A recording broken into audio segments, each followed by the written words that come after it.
Bugungi programmamizda yozuvchi Oyshan Ahmadning Muhammad Beshir Chingvang nomli romanining davomini anglatamiz.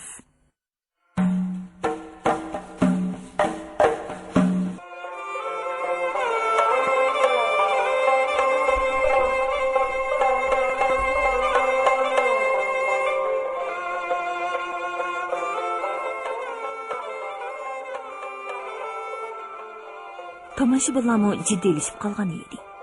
Ba'zilar g'ayrat qil Rustam desa, ba'zilar g'ayrat qil Tursun deb tovlashadi. Chilishchilarning ishdan ko'ngliklari yertildi. Tarlab badallari suv bo'lib ketdi. Oxiri Qumul shahrining zo'ri yandi. 4-rat Qumul shahrining zo'ri bilan Qora Dövining donqobar zo'ri maydonga tushdi. Qora Dövidan kelgan Nozimat zo'r maydonga tushishi bilan Qumul shahrining zo'ri Rustamni bir necha qitim yerga urdi. Xalq g'ul-g'ul qilishdi. Bir qismlar odil bo'lmadi deb tovlashdi. Xaloyiq Fuchurat maydonga tushgan chilichida kuch qolamdi. Qora Dövining zo'ri bir ratma chilichga tushmagan tursa, odil bo'lmadi deb varqirashdi. Ahvol Vangning quliqiga yetdi. Odamlar chilish maydoniga yopirilib kirib ketishdi. Bu ahvolni o'z ko'zi bilan ko'rgan Vang xalqning degini rost deb o'yladi ham yorliq qildi. Bu chilish musobaqasi tushdan davomlashsin. Oldi bilan Qora Dövining zo'ri palvon turining zo'ri bilan elishsin. Agar palvon turining zo'rini yengib olsa, Qumul shahrining zo'ri bilan elishsin.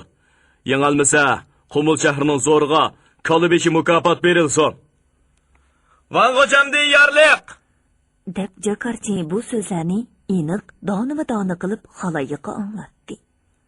Xalq Van hocamga rahmat aytib maydondan tarqashdi. Muhammad Beshir Van yuqorqi ishni sal o'ylanib qilib, yenidagi baykdan "Avo pishtak chag'an nalik.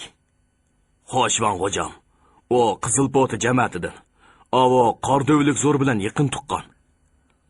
Muhammad Beshir Vanga bugungi chilishish musobaqasi nihoyatda yoqqan edi.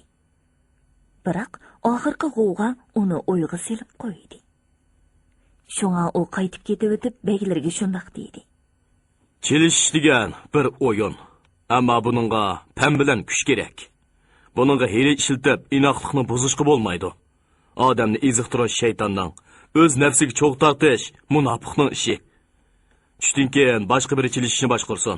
Eliqa haramzada ehtiyotsizlikdan shundoq o'rinlashtirdimi yoki qasddan qildimi? Buni Hoshir Tayjibigim o'zlari surishtirib ko'rsla. Xo'sh, Van hocam, farmonbardorman. Demakchi, kimnili qo'ygan bilan beka, hammasi o'z tarafiga yon bosadi. Bu bizdagi bir illat. Umumni ko'z tutmay, hammamiz o'z orzuyimiz bo'yicha ish qilamiz. Hoshir Tayji bu so'zi orqali zindondagi to'xtag'un masalasiga chetishliq Tojiddin Tayjini chaqmoqchi edi. Vang buni to'yib qoldi, ammo zuon surishmadi.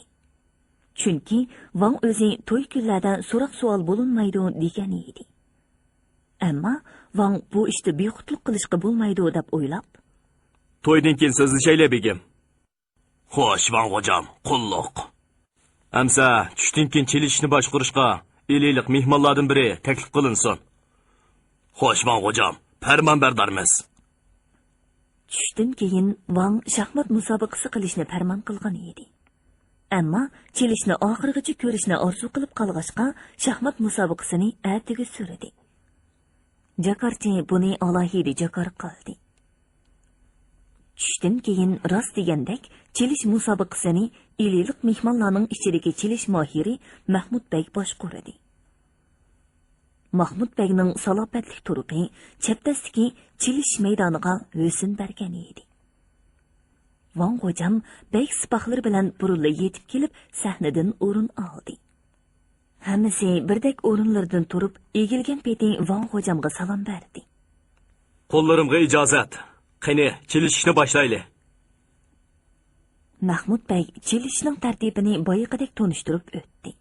Ondan chilish boshlandi. Tushdan keyingi chilishish nihoyatda qiziq bo'ldi.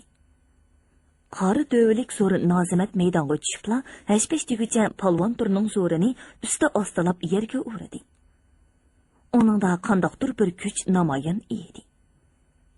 Әмді әң ақырқы челіш башланыш алдыды тұратты. Әмісіла жидделішіп қалды.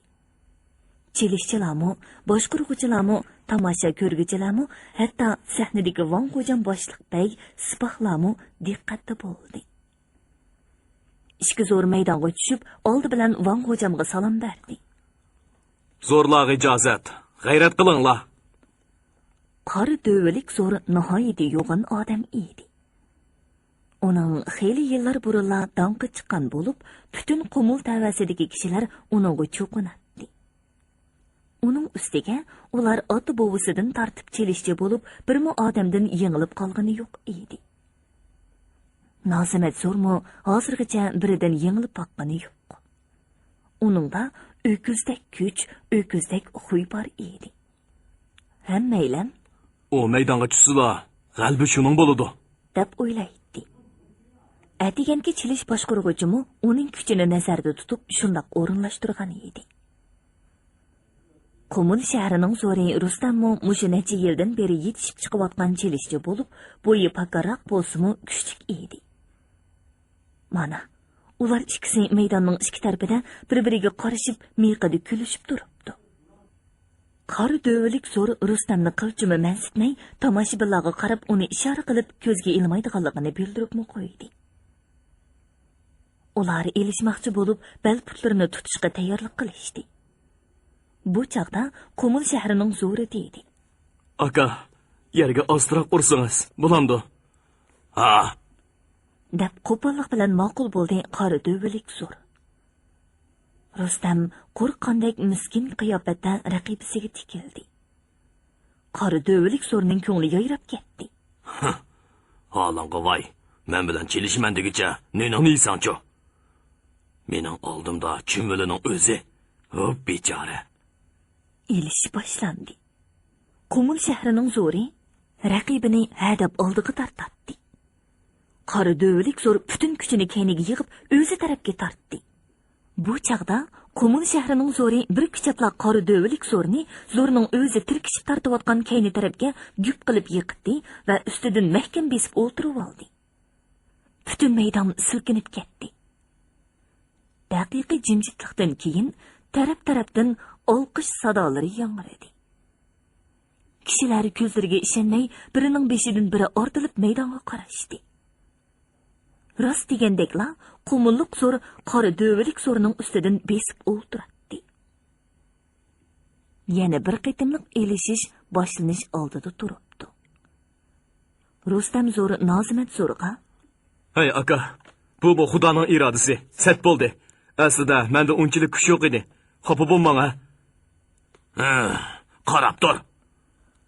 Ular yana o'ng qo'llari bilan putlarini, so'l qo'llari bilan bellarini tutishdi.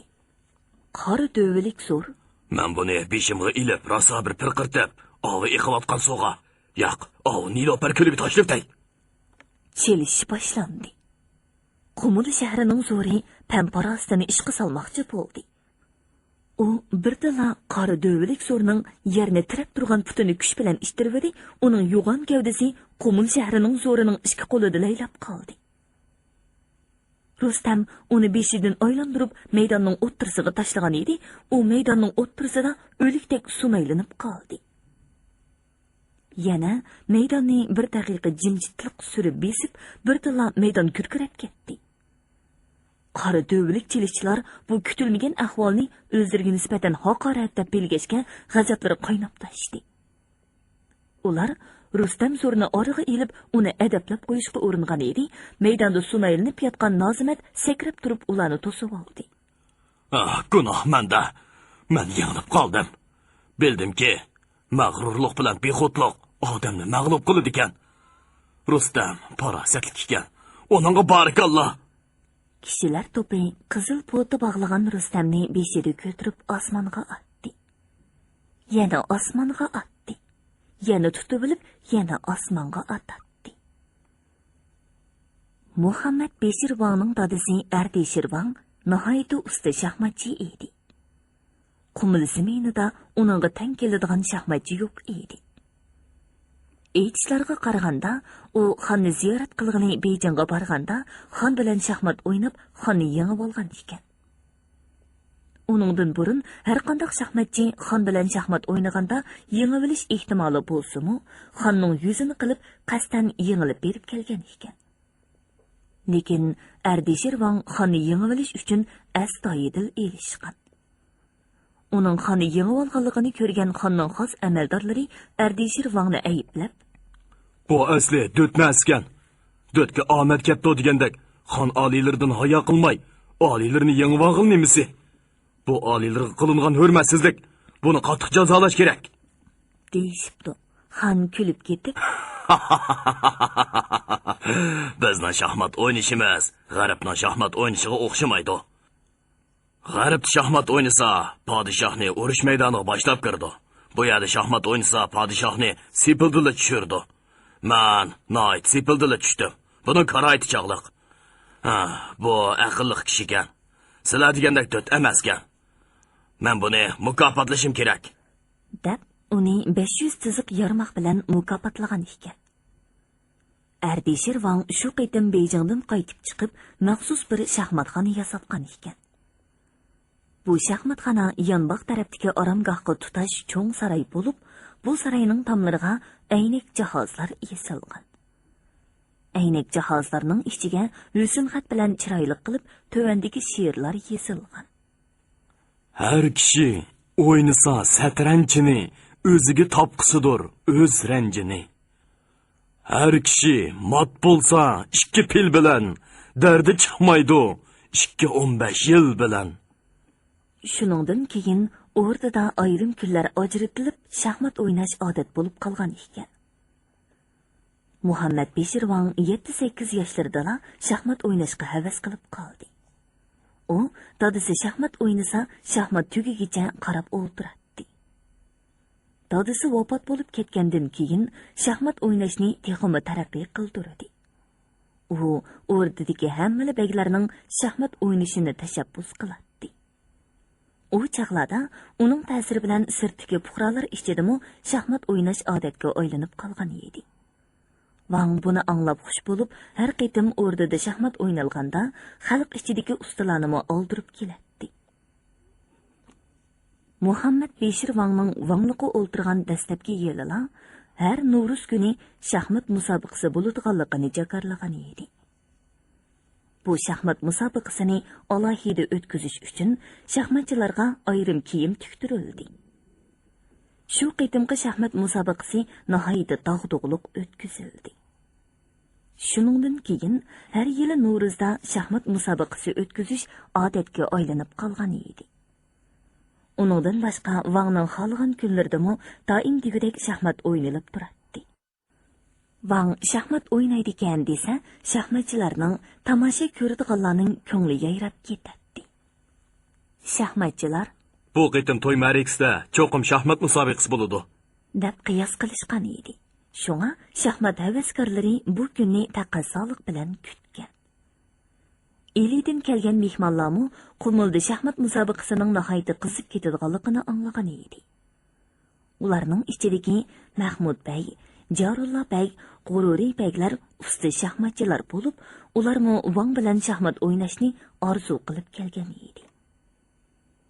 Bugun barliq shaxmatchilar bu shaxmatxonaga yig'ilishdi. Muhammad Beshir Vang boshchiligida Abdulla Bey, Boqiy Bey, Sidiq Bey, Shoselim Bey, Namutullah Tayji Bey, Oshir Tayji Bey, Tojiddin Tayji Bey qatorliqlar shaxmatxonaga kirib kelishdi. Ular rost degandek bir xil kiyinishib olgan edi. Chunki ular shaxmat o'ynashni urushga kirish deb faraz qiladi. Shunga urush qilgan lashkarlar birdek savut kiyib jangga kirdi. Bizmi bir xil jang kiyimini kiyib jang boshlashimiz kerak deb o'ylaydi. Ular ustiga ko'k terikidan tikilgan egiz yoqiliq po'zi chaponlarni kiyishib, belini qiniq siriq suvchi poti bilan bog'lab, putlariga o'xshash qora maxmal o'tik kiyishgan edi. Muhammad Beshir Vangmu o'xshash kiyingan bo'lib, bugun nihoyatda xushal ko'rinadi. Birdamdan keyin 50lik mehmonlar yetib kelishdi. Ularmu ustiga baqasam ton, beshiga olma o'riqi rangda duxovi do'ppa, putiga masi kalash kiygan edi. Ular sorun ahliga bo'lakchili haybatlik ham chiroyli ko'rinib ketdi. Ular kiribla Muhammad Beshirvonga salom berdi. Muhammad Beshirvonmu o'rnidan turib, ularni qarshi oldi ham chaqchaq qilib dedi. Almaliqning begzodilari, bugun Tug'luq Temirxon bovimizning ruhi qo'rinib qolmasin jimo. Tug'luq Temirxon bovimiz shaxmatchi emas, kaptarvazgan toq. Bunimi yiroq tigil bo'lmaydi. Aqsoq Timur avlodidan bo'lgan Bobur shohning otasi, Farg'onaning podshohi Umar Shayx Mirzo noit cho'ng kaptarvazgan toq. Bu kishi kaptarxonasini egiz hang ustiga qurgan ekan. Umar Shayx Mirzo turgan joymo aslida egiz pas tog'liq bir joy ekan. Bir kuni Umar Shayx Mirzo kaptar uchirib o'tib, kaptarxonasi bilan billab pastga domlab ketib, jon uzgan ekan. Bu rost gap. Bobur shoh ona taraf Sulton Saidxon bilan navra bo'ldi. Otasi ana shu vajidan vafot bo'lib ketgandan keyin Bobur shoh 12 yashidila sultonlikni qo'lga oldi. Afsus, u kaptarvoz emas, balki yetishgan shaxmat mahir ekan to'q. Tushundim. Demak, biz ajdodimizdan shaxmatchi demoqchi o'zlari. Hay, janoblardan sagak bo'lsak bo'g'idakchimi? Shaxmat degan bu bir tarixiy o'yin. Dunyoda buni o'ynamaydigan joy bo'lmasi kerak.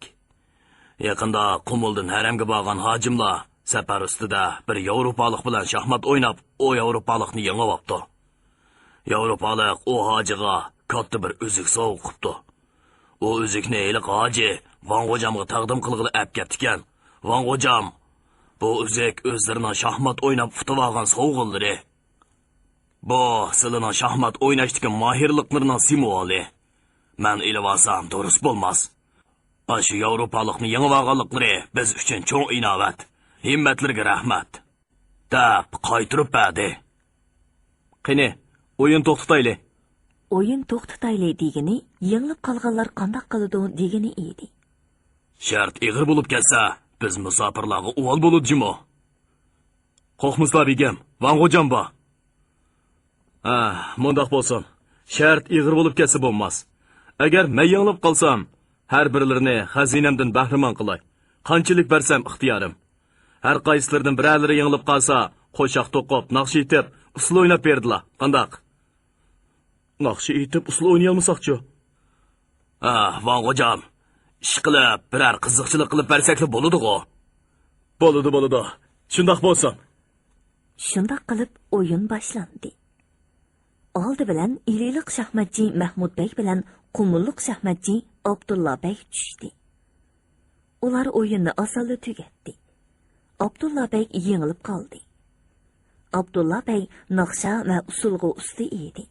Shunga hayol qilmaylan qo'liga shaxmat taxtasining yerimini elib olib, top qilib chilib naqsha etdi. Har kishiki mat bo'lsa 2 pil bilan, dardi chiqmaydi 2-15 yil bilan. Hammasi qattiq kulishib ketdi. Abdulla beyning naqsimi, dop chilishimi, put qo'lini usulga keltirib qo'yishtirimi nihoyatda kulkilik edi. Endi yana Ililiq shaxmatchi Jarul bey bilan Shosilim bey o'ynashga boshladi. Jarul bey yengib oldi. Shosilim bey usulni o'ynay olmaydi, naqshini aytolmaydi. Shunga yengilib qolibla. Hey, menga uvol bo'ldi. Men xiyolimda cho'qim yengib olman-ku. Jarullar bey naqshi etib berdi-ku deb o'ylagan edim. Biroq kutilmagan yerda meni yengib oldi. Men naqshimni aytolmayman, usulni o'ynay olmayman. Ulug' Van G'ojam meni kechirsilar. O'yin to'xtatganda nima deyishgan edik? Belgini qilib bersin. Xo'sh Van G'ojam. Shosilim beyning o'rnidan turgandek qilganini hammasi ko'rdi. Lekin uning satranji qo'yilgan ustalning ostidan o'tib ketganini hech kim pam qila olmadi. Bo'ldimi? Dedi Shosilim bey to'pisini o'nglab kiyib turib. Hammasi bu nihoyatda tez harakatga hayron qilib qattiq kulib ketishdi. Van kulkusini tasdi besib shundoq deydi.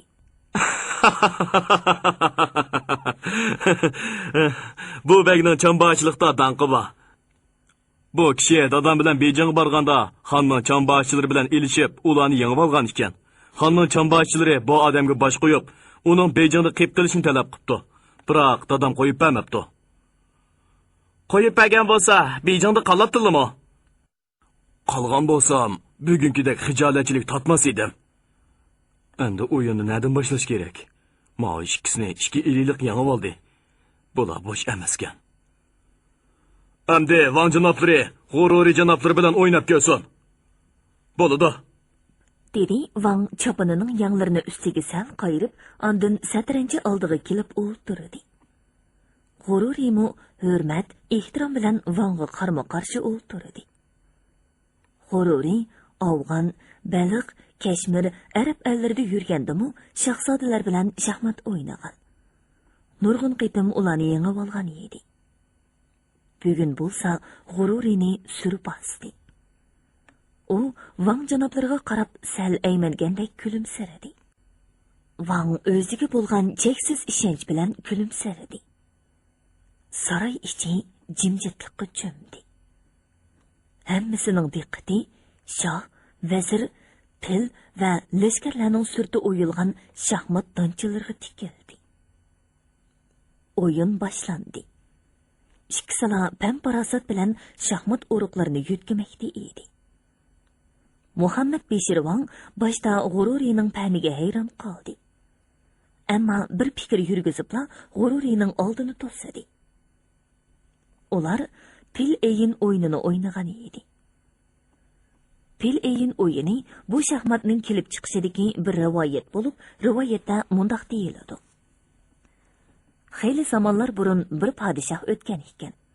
Podshohning davlati rosa ro'naq tepib, ma'murchilik bo'layotgan yillarda bu davlatga xiris qilib kelayotgan bir qo'shni davlat bu davlatga hujum yasabdi. Bu podshohning lashkarlari tumanlab chiqib urush qilsa-mu, dushmanga teng kelolmabdi. Oxir nurg'un lashkarlari qirilib ketibdi. Bu xatarlik ahvolni bilgan podshoh aqlliq vazir bilan dunyolikda topgan birla o'g'lini urushga sarkarda bo'lishga avatibdi. Ular urushibdi. Oxir podshohning o'g'li dushmanning qurshovida qilib halok bo'ldi. Podshoh o'g'lining halok bo'lganligini anglab, sodili ishongusi kelmabdi. Shunga o'g'lining halok bo'lish jarayonini vazirdan qayta so'rabdi. Vazir so'ziga siri podshoh qoyil bo'lmabdi, ham qanoat qilmabdi. Oxir podshoh: "Siz menga mushu ustal ustida o'g'limning qanday halok bo'lganligini tushuntiring" deb turibdi. Bu aqlliq vazir podshohdan bir necha kunlik muhlat so'rab chiqib ketibdi. Ham podshohga o'g'lining qanday halok bo'lganligini tushuntirishning chorasini izlab bir shaxmat yasabdi. Oxir podshohning oldiga kirib, shaxmatni yeyib, pil eyin o'yini yurishida o'ynab ko'rsatibdi. Buningda o'g'lining 18 qitim yengilib, oxir qo'lga tushib qolganligi ayon bo'pti. Podshoh o'g'lining urushda nurg'un qitim botirlik qilgan bo'lsa-mu, 18 qitim yengilganligiga, oxir holat bo'lganligiga ishonibdi. Van janoblari bilan G'ururining shaxmat o'ynashi nihoyatda uzunga so'zildi. Tushlik tamoqqa taklif qilguvchilarmi kirib jimjitlikqa cho'kkan holda turib qolishdi. Shundoq qilib, pilg'i mingan shahzoda 18 qitim mat bo'ldi. Van janoblariga qoyilman. Endi qanday qilamiz? Men texi Van hojamning xazinasining yerimini elib ketarman deb o'ylagan edim. Har holda menga uvol bo'ldi. Men hozirgacha hech kimdan yengilib boqqanim yo'q edi. O'zlari boshdilar, tamtirab qoldilar. Undaq emas, janoblaridan sal aymindim. Lakmon lashkarlar bilan bostirib kelyapsizlar. Amal qila olmay, har tarafga petrab qechib boqdim.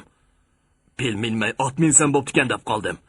Lekin yengilganimga tanbamay 18 qitim ilishdim. Oxiri janoblari kuchli keldilar. Bu yerda gap pil minishdimi, ot minishdimi emas. Kuchning ko'pligidimi emas, faqatla pamparasatda. Sizlar oldi bilan nima uchun yengilyapman deganni o'ylashtir kerak. Hech narsani o'ylab boqmay, ochiq bilan tirkishiversa, halok bo'ladigan gap. Shundoq ma'nolilari. Pamparasatda sizlarga yetadiganlar kam. Undaq tegil bo'lmaydi. Men G'ururi janoblariga qoyilman. Amsa mundoq bo'lsin. Hozir tomoq yeyli. Tomoqdan keyin ili naqshilarini anglayli. Qandaq? Hammasi Van hocamga rahmat degenicha o'rinlaridan turib qo'llarini yuvishdi. Bu to'yda mehmonlar Qumulning nihoyatda yaxshi taomlar bilan kutilmoqda edi. Taraf-tarafdan o'rdiga dongliq oshpazlar taklif qilindi. Ular xeyli burunla tayyorliqlarga tushib, o'zlarining hunarini namoyon qilib, to'y ahlini rozi qilmoqda edi. Kavoblardan orqar kavobi bakmu mazalik edi. Chunki orqar tog'da yashaydi. U tog'ning do'ri o'simliklarini yegashga, uning go'shi bakmu tatliq bo'ladi. Meyi o'ziga singdirilib pishirilgan oqqu kavobi texmi mazalik bo'ladi. Qirg'ovul kavobi va keklik kavoblari tutun holatida to'nirda pishiriladi. Tamoqlardan go'sht puli, mantu puli, purchaq pulusi, no'qut pulusi, toy go'shi qo'rdiqi, koli go'shi qo'rdiqi, paqlon go'shi qo'rdiqi etiladi. Nonlardan moychilangan qilin qo'hcha, yumaloq to'qach, ko'mashdan non, nepis po'shkal, bo'g'irsoq, quymoq qatorliqlar hozirlandi. Ichimliklardan to'gi qimizi, ot qimizi, uzum g'ursida echitilgan musallas, savzida echitilgan musallas qatorliqlar tayyorlandi. Meva-chevalardan Qumulning qo'g'in qiqi, Bag'dashning olma qiqi, Charvog'ning shaptul qiqi, qora dova, lopchuqning chilini, uzum quruqi, ostona, qoritamning yangi pishgan qo'g'in chilkillari. Oritamning o'rik kishmishlari so'rin-so'rinlarga to'kma qilib tizildi. Mehmonlar bu kutishlardan nihoyat rozi bo'ldi. Tamoqdan keyin Van hocam boshliq shaxmatchilar, shaxmat havaskorlari yana yilqi shaxmat sariyiga yig'ildi.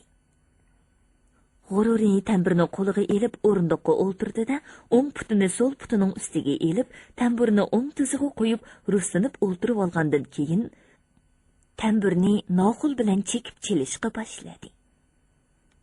U tamburni bir pas chalgandan keyin o'zi yaxshi ko'radigan bir ohangga yetkib, naqsha boshladi.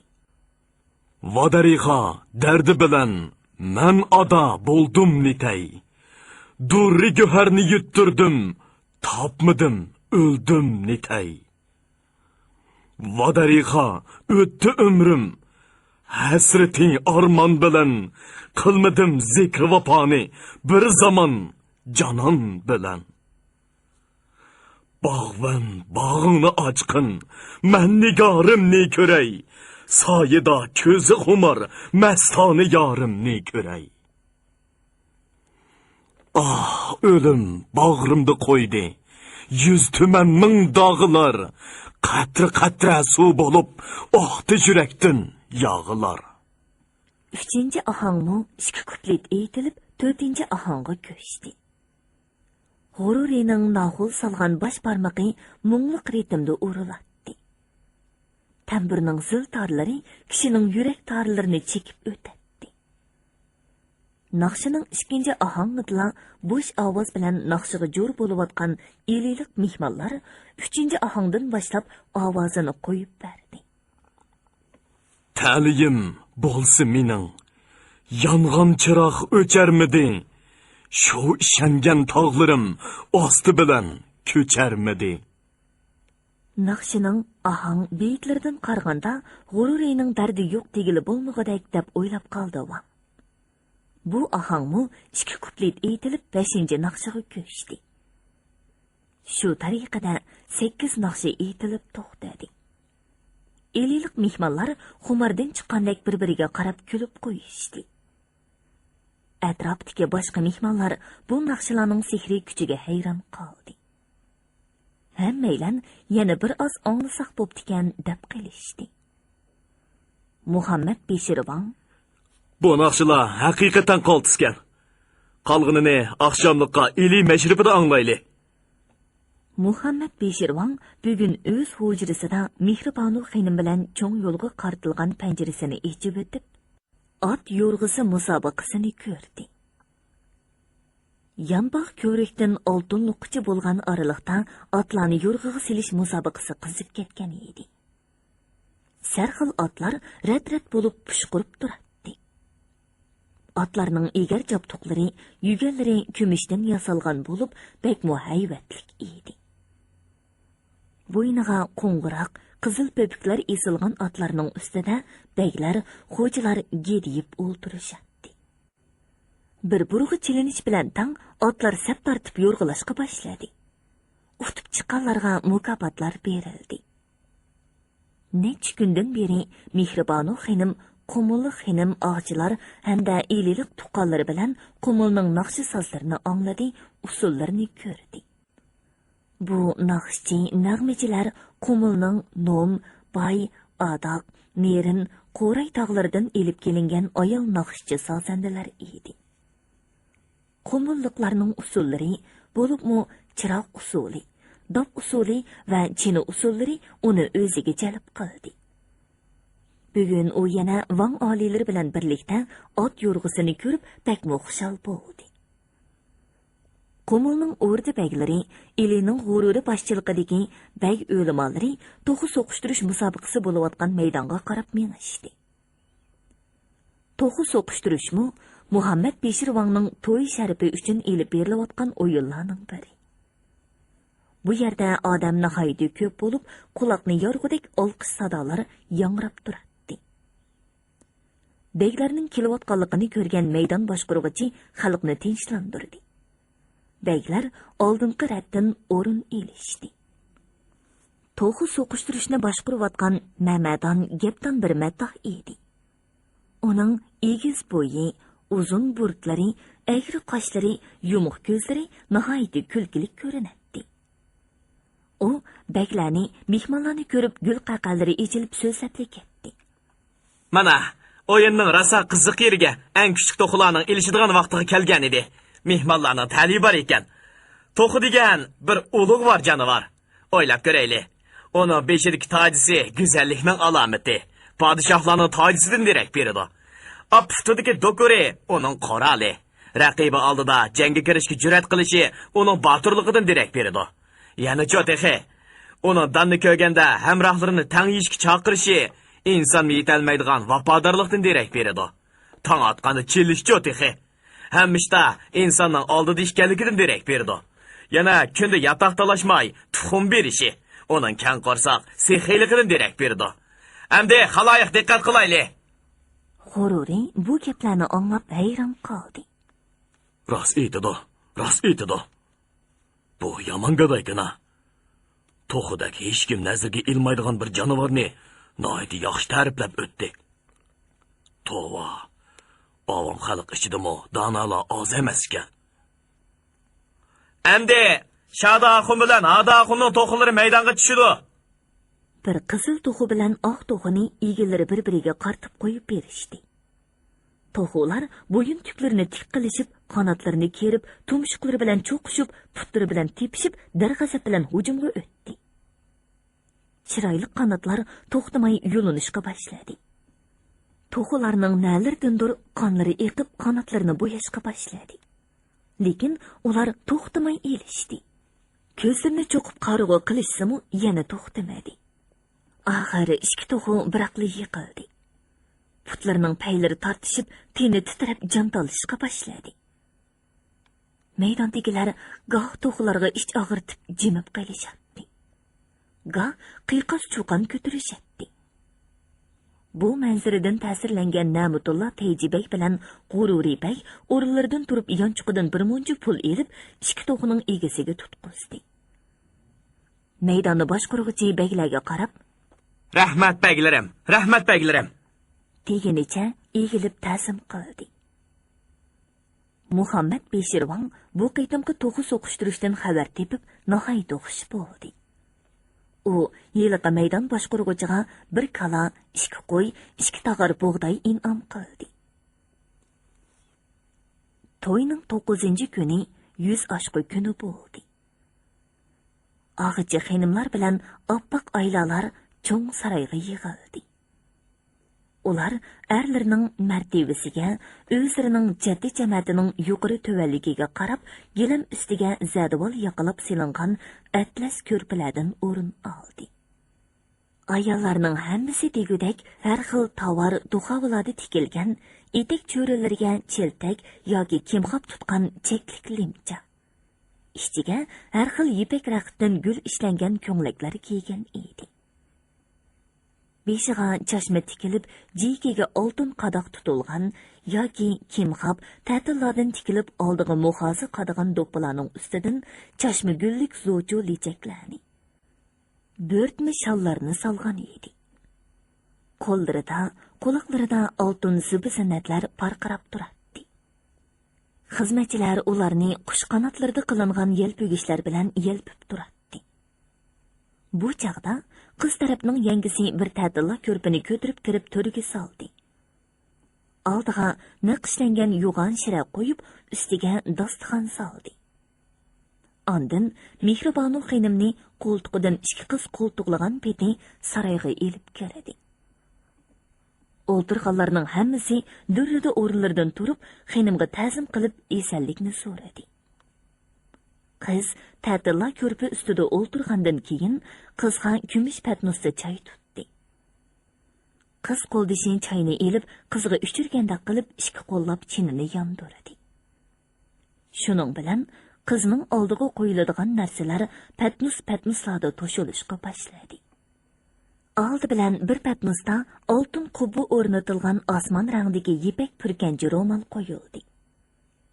Bu ro'molni qumildagi ustalar o'zi loyihalagan bo'lib, ro'molning o'ttirisiga cho'ngroq oltin qubba, atrofiga sal kichikroq oltindan yasalgan gul, cho'risiga uningdimi kichikroq ishlangan gul o'rnatilgan edi.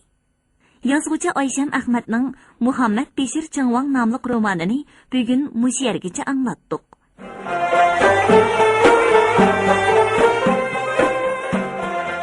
Xenim balam ay ekan, qara qashi yoy ekan, buloqqa o'xshash ko'zlari oy yuziga nur ekan. Bu yerdan qiz tepilmagandek yurt arlab olg'ini shu bir nima ekan? Mening singlim uningga yetmasmidi? Oldimga keldi deb gap, og'zimga keldi deb davirdigan dadangning samonliq emas bu. O degan o'rda. Ota-bobomning zamonida qolgan o'rda. Olmasam, bu qiz Badaxshondan kelgan oliy madrasaning eng dongli oxundan dars ilib, tag'osiz bilimga ega bo'lgan ekan. Bugungi programmamizning diktorlari Dilnigar Hasan, Salihjon Ro'za Hoji, ovoz texniklar Po'lat Tursun, Toyir Yasin, mas'ul muharrir Ilhom Mahmud, Abdurasul Abdurahim, nazoratchi Gulbahor.